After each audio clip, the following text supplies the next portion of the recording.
प्रधानमंत्री नरेंद्र मोदी ने सोमवार को G20 शिखर सम्मेलन के पहले Britain, France, Italy, Brazil, Singapore, Indonesia, पुर्तगाल, नॉर्वे, स्पेन और ब्रिटेन से आए संयुक्त राष्ट्र महासचिव एंटोनियो गुटेरेस से मुलाकात की, जिसमें विदेश मंत्री डॉक्टर जयशंकर भी शामिल थे। उनकी 2 दिवसीय नाइजीरिया यात्रा के बाद मोदी ने शिखर सम्मेलन से इत्तर संयुक्त राष्ट्र महासचिव एंटोनियो गुटेरेस से भी मुलाकात की। साथ ही प्रधानमंत्री मोदी ने इटली की प्रधानमंत्री मेलोनी के साथ द्विपक्षीय बैठक की, जहां विदेश मंत्री जयशंकर और दोनों राष्ट्राध्यक्षों ने भारत और इटली के बीच महत्वपूर्ण द्विपक्षीय मुद्दों पर चर्चा की।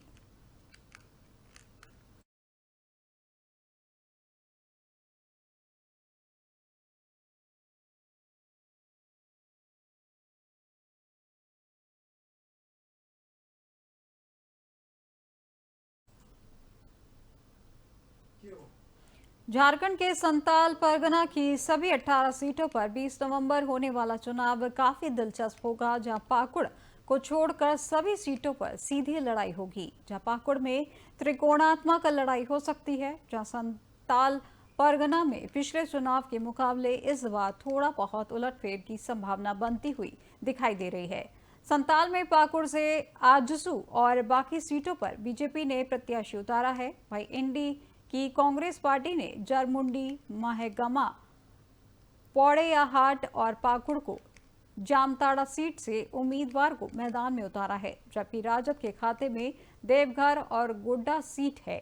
बाकी संताल परगना की 11 सीटों से झामुमो ने अपना प्रत्याशी उतारा है। बता दें कि झारखंड विधानसभा चुनाव के दूसरे चरण की 38 सीटों पर प्रचार अवधि अब समाप्त हो गई है। कल यानी 20 नवंबर को दूसरे और अंतिम चरण में वोट डाले जाएंगे और इसके बाद 23 नवंबर को मतगणना होगी।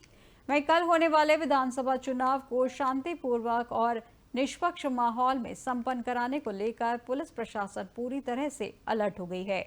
इसी कड़ी में आज एसपी डॉक्टर विमल कुमार के निर्देश पर डीएसपी नीरज कुमार सिंह और नगर थाना प्रभारी शैलेश प्रसाद के नेतृत्व में पुलिस बल की टीम ने शहर के विभिन्न होटलों में छापेमारी की और अलग अलग कमरों की तलाशी भी ली गई।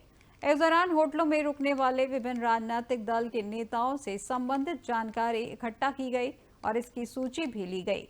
हालांकि किसी भी होटलों में कोई भी राजनीतिक दल के नेता नहीं मिले।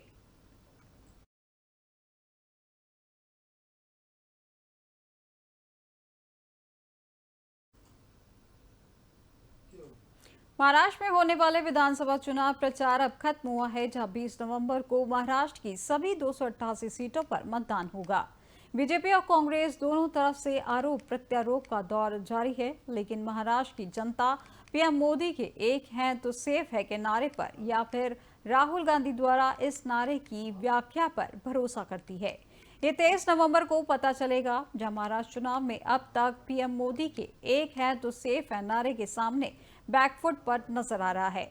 विपक्ष राहुल गांधी की तिजोरी वाले दांव के बाद अचानक फ्रंट फुट पर नजर आने लगा है, जहां राहुल की प्रेस वार्ता के बाद मुंबई से लेकर दिल्ली तक बीजेपी का पलटवार शुरू हो गया है।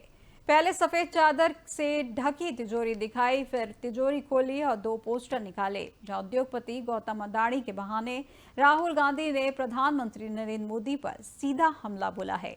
चुनाव प्रचार के आखिरी दिन भारतीय जनता पार्टी के राष्ट्रीय अध्यक्ष जेपी नड्डा ने नवी मुंबई में एक जनसभा को संबोधित किया था। उन्होंने इस दौरान कहा कि एनडीए ने राजनीति के एक नई संस्कृति बनाई है। उन्होंने जनसभा को संबोधित करते हुए कहा कि एनडीए और महाराष्ट्र में बीजेपी के नेतृत्व वाली महायुति ने पीएम मोदी के नेतृत्व में राजनीति की नई संस्कृति और नई परिभाषा भी बनाई है।